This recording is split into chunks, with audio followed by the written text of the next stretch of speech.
Should you record the SM7B in flat mode and EQ it in post, or should you use the high pass filter and presence boost on the microphone and not deal with EQing in post? Great question.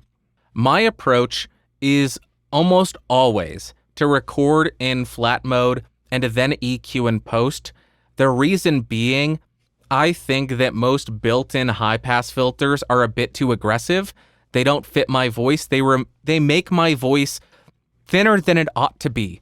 Because my voice is already fairly thin, I need all the help I can get in the low end, and a lot of high-pass filters will destroy the low end of my voice. But for your voice, it may end up being perfect. You need to do some experimentation on where the right frequency roll-off for the the high-pass filter will be, and then determine, does the high-pass filter on the microphone fit my voice, or is it better without it with a EQ cut or a high-pass at 60 Hz? From my experience, the sweet spot for my voice with a high-pass filter is around 60 Hz. We're getting rid of a lot of the unnecessary information below 50 Hz. It's attenuating a little bit of the plosives, if there are any of those, and it is not thinning out my voice and destroying the body of it, because my voice needs all the help it can get.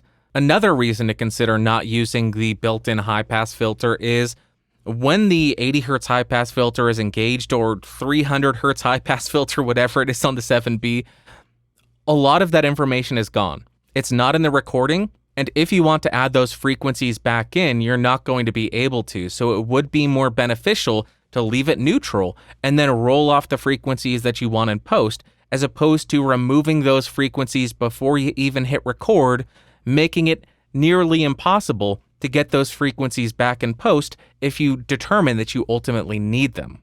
But if you are live streaming and you aren't running through a system that allows you to add real-time EQ and real-time processing, you may determine that the high-pass filter and the presence boost is the best course of action for you, because it does demuddy your recording and it adds a little bit of presence to your voice to make it clearer.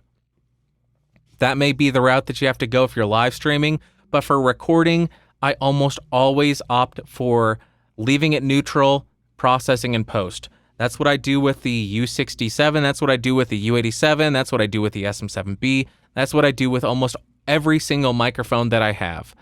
I hope that helped. Great question. Best of luck to you. Let us know what you decide on.